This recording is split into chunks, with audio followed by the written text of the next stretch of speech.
시간이 좀 흘렀긴 했지만 사무엘상 1장과 2장 이제 상반부를 우리가 같이 살펴보았죠.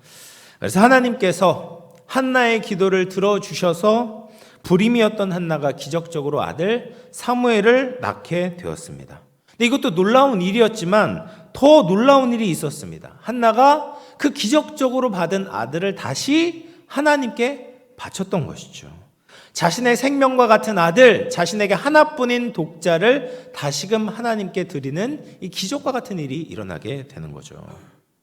그럼 어떻게 한나가 그런 믿음의 행동을 보일 수 있었는가? 우리는 한나의 노래, 지난번에 살펴보았던 한나의 노래에서 그 이유를 찾을 수가 있습니다. 한나는 하나님께서 그의 인생을 역전시킬 수 있는 분이다라는 것을 믿었기 때문인 거죠. 하나님은 생명을 주시기도 하고 또 생명을 거두어 가실 수도 있는 분이다. 어떤 사람을 가난하게도 하시지만 얼마든지 부요하게도 하실 수 있는 분이다. 이런 하나님의 주권을 인정하고 믿고 있었기 때문에 자기에게 가장 소중했던 독자, 그 사무엘을 하나님의 손에 맡길 수 있었던 거죠. 그래서 하나님과 했었던 약속을 지켰습니다. 이런 어머니의 믿음을 통해서 이제 사무엘이 엘리와 함께 성전에서 지내게 된 거예요. 근데 이제 오늘 말씀을 보면 이 믿음의 아들 사무엘과 그렇지 못한 엘리의 두 아들 사이에 계속해서 이제 교대로 그런 모습들, 대조적인 모습들을 그리고 있습니다. 그래서 한쪽으로 쭉 보기보단 그냥 말씀을 따라서 이쪽으로 갔다가 저쪽으로 갔다 이렇게 할 거예요. 그래서 너무 이제 헷갈리지 마시고, 그래서 이제 엘리의 아들들의 모습이 어떠했는가? 12절 말씀을 보시면 우리 같이 한번 읽어보겠습니다. 12절 시작. 엘리의 아들들은 행실이 나빠 여호와를 알지 못하더라. 엘리의 아들들이 행실이 나빴다. 이걸 원어 성경에 보면 이제 벨리알의 아들, 그러니까 불량배다라고 이야기를 해요. 불량배고 그리고 여호와를 알지 못했다라고 이야기를 합니다. 여러분, 홈니와 비느하스, 엘리의 두 아들들은 하나님께 매일 제사를 드렸던 제사장들이었어요. 근데 그들이 여호와를 알지 못했다라고 말씀하세요. 여러분, 이것은 우리에게 큰 도전을 줍니다. 종교적인 직분이 있다고 해도 하나님을 얼마든지 모를 수 있다라는 거예요. 목사님이어도 하나님을 모를 수 있고요. 장로님이어도 하나님을 모를 수 있고, 권사님이나 안수 집사님이나 집사님이나 직분을 가지고 있어도 얼마든지 하나님을 모를 수 있는 겁니다. 번듯하게 제사를 드리는데, 형식적으로 예배를 드리고 있는데 그런 행위를 한다고 해도 하나님을 아는 것과는 무관할 수도 있다라는 거예요. 예수님도 마지막 날에 예수님의 이름을 가지고 많은 이적을 행했다고 해도 예수님이 모른다라고 말할 사람들이 많이 있다라고 말씀하셨습니다.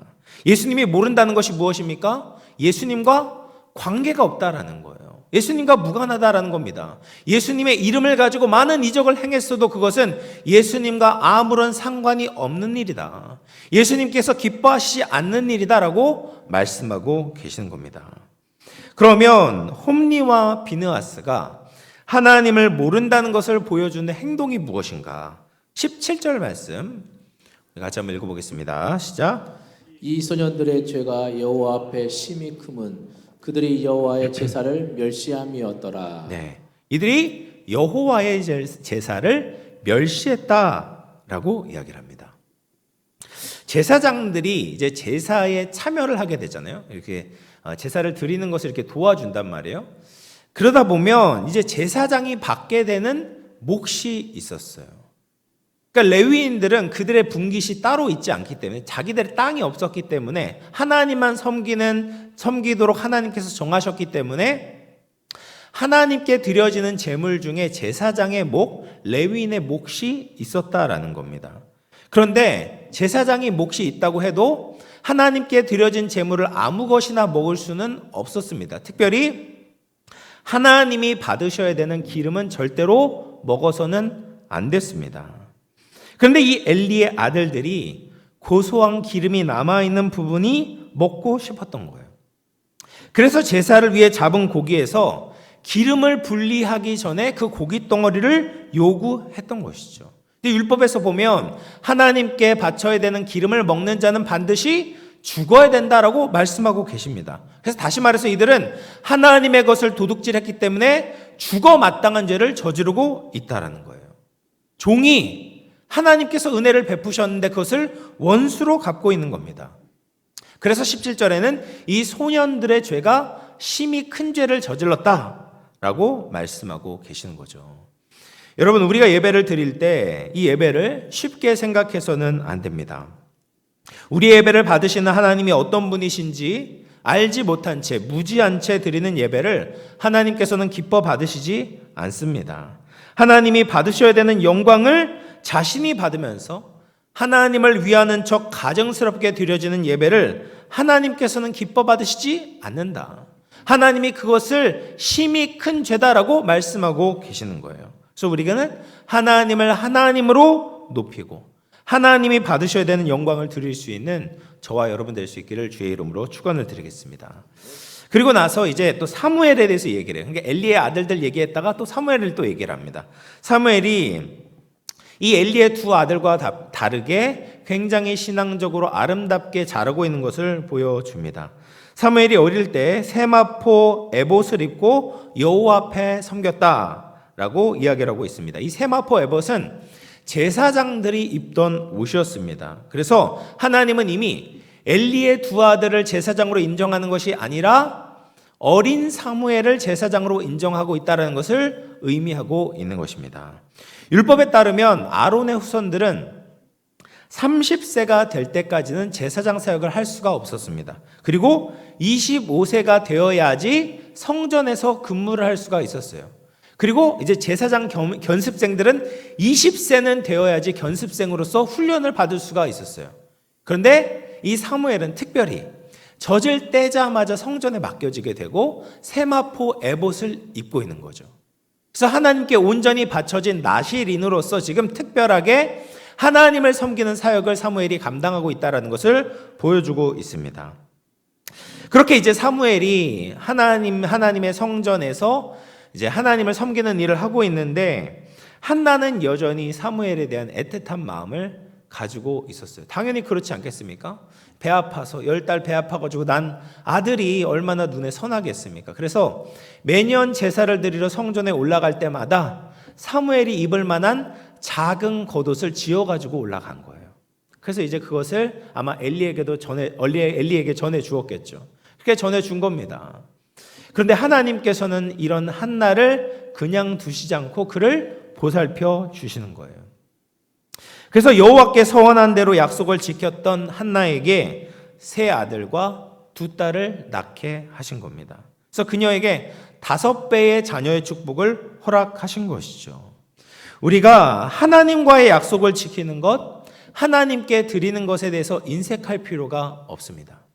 내 모든 것을 드리면 하나님께서 5배를 넘게 채워주시는 거예요. 30배, 60배, 100배 축복을 주시는 분이에요. 그래서 하나님께 드리는 것을 인색하게 여기지 않는 사람, 하나님을 위해서 아끼지 않는 사람, 하나님께 신실한 사람을 하나님은 외면하지 않으시는 거죠. 하나님과의 약속을 지키는 사람에게 하나님은 반드시 축복을 주시는 분입니다. 그래서 우리 모두 하나님께 이렇게 축복받았던 한나처럼 이런 축복, 크신 축복을 누릴 수 있기를 주의 이름으로 축원을 드리겠습니다. 그리고 나서 다시 또 엘리 집안 이야기를 하는 거예요. 엘리가 다른 사람들을 통해서 이 엘리 두 아들의 또 악한 행동에 대한 소문을 듣게 된 겁니다. 그 행동이 뭐냐면 회막문에서 수종드는 여인들과 동침을 했다라는 거예요. 그래서 하나님께 드렸던 제물로 자신의 탐욕을 채웠던 것도 모자라서 성전에서 허드렛 일을 도와주고 있는 여인들과 성적인 관계를 맺고 있는 겁니다. 여러분, 성전이 얼마나 거룩한 곳입니까? 하나님의 발등상이고 하나님의 임재가 가득한 곳이잖아요. 그래서 제사장들은 늘 자신을 정결하게 하고자 노력을 해야 됐어요. 며칠 동안 정결하게 하고 그래서 성전에서 그 성전의 직무를 행할 수가 있었습니다. 그런데 이 엘리의 두 아들은 그렇게 음행을 저지르고 바로 또 성소에 들어가서 그런 제사를 드리는 일들을 했었던 것이죠. 그러니까 이런 것들을 보면서 하나님께서 얼마나 이 부정한 이 두 아들을 가증히 여기시겠습니까? 그래서 이 아들을 심판하기로, 죽이기로 작정을 하시는 거예요. 그래서 엘리가 이 소식을 듣고 이 아들을 책망하면서 뭐라고 이야기를 하냐면 25절 말씀 보시면 사람이 사람에게 범죄하면 하나님이 심판하시려니와 만일 사람이 여호와께 범죄하면 누가 그를 위하여 간구하겠느냐 하되 그들이 자기 아버지의 말을 듣지 아니하였으니 이는 여호와께서 그들을 죽이기로 뜻하셨음이더라. 사람이 다른 사람에게 죄를 저지르면 하나님의 법도가 그들을 중재할 수가 있어요. 그리고 또 하나님께 죄를 범했던 일반적인 사람들이 죄를 저지르면 제사장이 그들 사이를 중재해서 뭐 속죄제를 드리거나 속건제를 드리게 할 수가 있겠죠. 그런데 하나님과 가장 가까이 해야 하는 제사장이 하나님께 죄를 저지르게 되면 누가 그들 사이에 중재를 할 수 있겠냐. 하나님을 가까이 하는 사람들은 더 거룩해야 되는데 그렇게 하지 못했을 때 저지르게 되는 훨씬 더 무겁다라고 말씀하고 있는 거예요. 말하고 있어요. 그렇게 엘리가 자신의 자녀들을 꾸짖고 있었습니다. 그런데 그들은 아버지의 말을 듣지 않는 겁니다. 이 신앙적인 양심이 완전히 무너지고 있는 것이죠. 그래서 죄를 짓는 것도 나쁜 건데 더 나쁜 것은 뭡니까? 죄를 죄로 여기지 않는 거예요. 죄에 대해서 뻔뻔한 겁니다. 그런 자세를 가진 사람은 더 이상 하나님께 돌아올 수 있는 그런 기회가 없게 되는 거죠. 그렇게 이제 엘리가 아들들을 꾸짖었는데 근데 그것이 하나님 보시기에는 충분하지가 않았습니다. 물론 자녀들이 부모의 뜻대로 되지 않을 수가 있어요. 부모가 이제 하나님을 잘 섬기더라도 자녀들은 뭐 그렇게 못할 수도 있습니다. 안타깝지만 그럴 수도 있어요. 그런데 하나님께서 지금 엘리를 책망하시는 것은 뭐냐면 그가 아버지 역할을 잘 못했다. 물론 그런 부분도 있습니다. 그것만 책망하시는 것이 아니라 성전의 모든 일을 총괄해야 되는 대제사장으로서의 역할을 제대로 감당하지 못했던 것을 책망하고 계시는 거예요. 그러니까 이스라엘의 종교를 대표하는 엘리가 자식들이 죽을 죄를 저지르는 것을 알았다면 그들을 죽이지는 않더라도 제사장의 직무를 감당하지 못하도록 조치를 취해야 되는 거죠. 그러니까 아들로서는 버리지 못하더라도 제사장으로서 그들이 하나님께 나아가지 못하도록 가로막는 것이 대제사장의 역할이었습니다. 그런데 엘리는 그렇게 하지 않은 거죠. 그냥 말로만 아들들을 꾸짖고 있는 겁니다.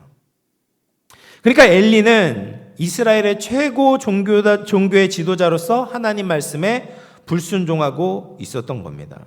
그래서 자신의 가족의 정 때문에 하나님 앞에 지켜야 되는 대제사장으로서 피조물로서의 중요한 위치를 지키지 못했던 거예요. 그것을 하나님께서 엘리에게 분노하고 징계하고 계시는 겁니다. 그래서 29절 말씀 우리 같이 한번 읽어보겠습니다. 29절입니다. 시작. 너희는 어찌하여 내가 내 처소에서 명령한 내 재물과 예물을 밟으며 내 아들들을 나보다 더 중히 여겨 내 백성 이스라엘이 드리는 가장 좋은 곳으로 너희들을 살찌게 하느냐. 엘리의 이 같은 행동들이 어떤 행동입니까? 하나님보다 자식들을 더 소중히 여기는 행동이다라고 말씀하고 계시는 거예요. 여러분 아무리 우리가 사랑하는 자녀이더라 할지라도 하나님보다 더 귀하지는 않습니다. 왜냐하면 그 자녀들도 하나님이 우리에게 주신 것이기 때문입니다. 그래서 이 사실을 잘 알고 있었던 아브라함은 100세에 낳은 독자 이삭을 하나님께 바치라고 했을 때 그 말씀에 순종했던 거예요. 엘리는 자기 아들을 너무 귀하게 생각한 나머지 이 피조물로서 제사장으로서 넘어가지 말아야 될 선을 넘고 있는 것이죠. 그래서 책망하고 징계해야 되는 부분을 사랑하는 자녀이기 때문에 용납함으로써 하나님보다 아들을 더 중요하게 여기는 잘못을 범하게 되는 겁니다. 성경은 우리가 다른 어떤 것을 하나님보다 더 중요하게 여길 때 그것을 우상숭배다라고 말씀합니다. 목석으로 나무와 돌로 만든 우상에게 절을 하는 것만 우상숭배가 아니라 하나님보다 더 사랑하고 더 생각하고 더 마음을 두는 것이 있다면 그것이 바로 우상숭배인 것이죠. 그런 의미에서 하나님만을 섬겨야 됐던 엘리는 우상숭배의 죄를 저지르고 있는 겁니다. 여러분 우상숭배의 유혹은 멀리 있는 것이 아니라 항상 가장 가까운 곳에 있습니다. 아브라함에게는 이삭이, 한나에게는 사무엘이 이 우상숭배의 유혹의 대상이 되었던 거죠. 근데 이 두 사람들은 자신들의 모든 것과 같은 이 아들을 하나님께 바치는 것을 두려워하거나 아까워하지 않았던 겁니다. 그러므로 우상숭배의 유혹을 극복할 수가 있었던 거예요. 여러분, 우리가 가장 아끼고 소중히 여기는 것을 하나님께 드릴 수 있기를 바랍니다. 하나님보다 소중히 여기는 것은 없다라는 신앙의 고백을 우리의 행동을 통해서 해야 되는 것이죠. 이런 하나님을 향한 철저한 신앙 고백만이 우상숭배에 대해서부터 벗어날 수 있는 길입니다. 하나님께 모든 것을 맡겨드림으로 죄의 유혹에서부터 벗어나고 하나님을 바르게 예배할 수 있는 우리 모두가 될 수 있기를 간절히 축원을 드리겠습니다. 그리고 이제 27절에서부터 36절까지를 보면 하나님의 사람이 엘리 집안에 내리는 저주가 선포되고 있습니다. 무능한 아버지, 그리고 하나님 앞에 죄를 짓는 것을 무서워하지 않는 아들들이 있는 이 엘리 집안에 하나님의 저주가 임하게 된다는 것을 선포하고 계세요. 그런데 그것을 다른 누군가 아니라 그냥 무명의 하나님의 사람이 엘리에게 선포하고 있는 거예요. 엘리는 더 이상 하나님의 종이 아닌 거예요. 하나님의 말씀을 듣지 못하고 있는 거죠. 무명의 하나님의 선지자도 하나님의 말씀을 듣고 있고, 사무엘상 이제 3장에 가면 사무엘도 하나님의 말씀을 들었습니다. 그런데 엘리는 하나님의 말씀을 듣지 못하게 된 거예요. 최고 종교의 지도자였던 엘리는 더 이상 하나님의 말씀을 듣지 못하고 있습니다. 얼마나 비극적인 일입니까? 이렇게 하나님의 말씀을 듣는다라는 것은 어떤 직분에 의해서 결정되는 것이 아닌 거예요. 그래서 우리도 최선을 다해서 하나님께 가까이 하고 하나님의 말씀을 듣기 위해서 믿음을 지켜내야 되는 거죠. 그래서 27절을 보시면 하나님께서 엘리 집안에 이제 저주를 하시는데 어디까지 거슬러 가시냐면 출애굽 시대까지 거슬러 올라가시면서 말씀을 하십니다. 그러니까 너희들이 이 노예에서부터 벗어나서 제사장의 영광을 받게 되었는데 이제는 그 영광의 직분을 제대로 감당하지 못하고 있다. 그래서 너희들은 이 특권을 제대로 수행하지 못했기 때문에 하나님께서 벌을 내리신다라고 말씀하시는 거죠. 그러면서 가장 먼저 이 제사장으로서의 특권을 가져가시겠다. 28절에 보면 하나님의 제단에 올라가는 것, 분향하는 것, 에봇을 입는 것, 이런 제사장의 모습을 묘사하면서 더 이상 엘리 집안에선 제사장이 나올 수 없게 될 것이다 라고 말씀하십니다. 이 제사장은 아무나 될 수 있는 것이 아니잖아요. 레위인 중에서도 아론의 후손들만 제사장이 될 수가 있었어요. 근데 지금 엘리 집안이 제사장으로서의 그 역할을 감당했는데 이제 앞으로 더 이상 제사장이 될 수 없을 것이다. 그래서 사무엘상 이제 4장에 가면 사무엘이 그 역할을 하게 되고, 이후에 가면 엘리 집안이 아니라 사독 집안의 사람들이 대제사장의 역할을 하게 되는 겁니다. 그러면서 이제 이 무명의 선지자가 엘리에게 선포하는 말씀 중에 가장 충격적인 내용이 뭐냐면 하나님께서 엘리 집안과 맺으셨던 영원한 언약을 깨뜨리겠다라는 선언을 하시는 거예요. 이제 더 이상 엘리를 돌보지 않겠다. 너랑 너희 집안과 나는 더 이상 상관이 없다라고 말씀하고 계시는 겁니다. 그 증표가 뭐냐? 34절 말씀. 34절입니다. 우리 같이 한번 읽어보겠습니다. 시작.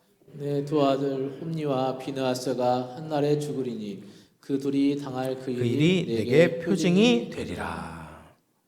그러니까 엘리 집안이 하나님께 버림받는 증표가 뭐냐면 엘리의 두 아들, 하나님 앞에 가증히 예배하고 정말 그 성전을 섬겼던 그 여인들과 그렇게 동심했던 이 아주 이제 불량배와 같은 아들들이 한날 죽게 될 것이다. 이것이 증표가 될 것이다라고 말씀하고 계십니다. 그래서 정말 이 4장에서 이제 성취가 되는 것이죠. 그렇게 해서 이제 하나님께서는 결국 이제 엘리 집안을 버리시게 되는 거예요.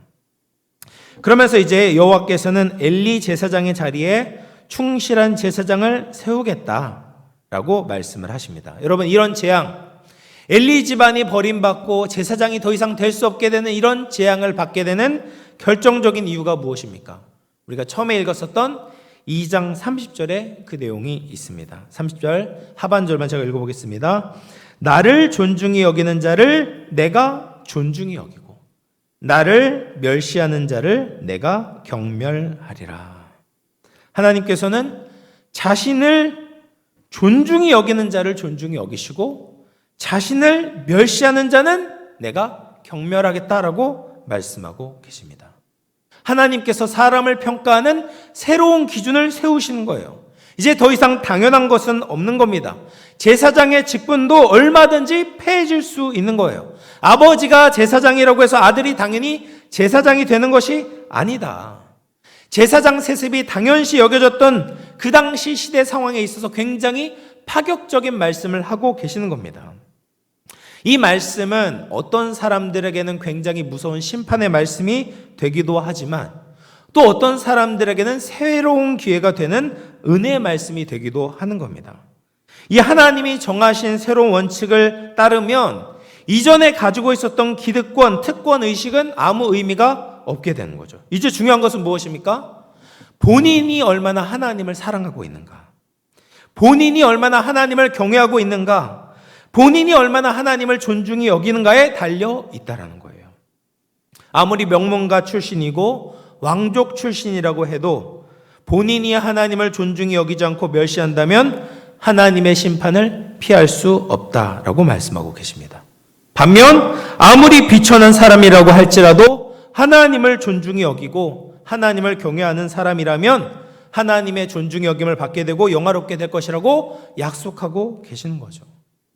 하나님은 사람을 차별하는 분이 아닙니다. 그렇다고 누구를 버리시는 분도 아니에요. 문제는 뭡니까? 사람에게 있는 거예요. 사람이 하나님을 버리고 떠나게 될 때 하나님도 그를 버리시는 겁니다. 그래서 뒤에 보면은 사울 왕이 하나님께 버림받은 이유도 그가 먼저 하나님의 말씀을 버렸기 때문에 하나님께서 그를 버리시고 하나님 마음에 합한 다윗왕을 찾아서 기름을 부어 주시는 겁니다. 1924년에 이제 파리 올림픽 때 있었던 일입니다. 스코틀랜드 잘 아시는 거예요. 이제 불의 전차라는 영화에도 나오는데 스코틀랜드에 에릭 리델이라는 사람이 있었는데 100m 달리기에서 영국의 국가대표로 출전하기로 되어 있었습니다. 근데 그 100m 그 육상 경기가 하필이면 주일에 열리게 된 거예요. 그래서 그 사실을 알고 경기에 나가는 것을 포기하고 한 교회에 가서 설교를 했습니다. 근데 그 일이 있고 나서 예상하지 않았는데 400m 경주에 참가할 수 있는 기회가 주어지게 되었습니다. 근데 100m 선수가 400m에 달리는 것이 말이 안 되는 거예요. 지금도 그렇습니다. 100m 선수가 400m에서 우승한다는 것은 있을 수가 없는 일이에요. 그래서 그의 주종목이 아니기 때문에 모든 사람들이 이 에릭 리델이 메달권에 들어갈 수 없을 거라고 예상했습니다. 근데 그날 아침 경기장으로 떠나는 리델에게 영국 팀의 안마사가 작은 쪽지를 전해주는 거예요. 그래서 리델은 그 쪽지를 가지고 경기 직전에 펴보았더니 그 쪽지에 이렇게 적혀 있었습니다.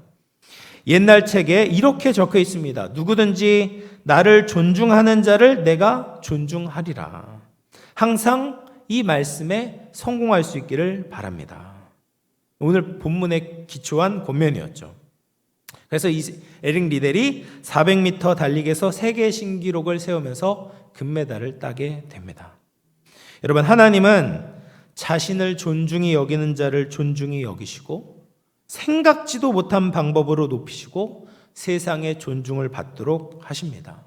이것이 바로 하나님께서 주시는 축복이고 하나님이 우리에게 베풀어 주시기를 원하시는 은혜인 것입니다. 사랑하는 성도 여러분, 이제 말씀을 마무리하겠습니다.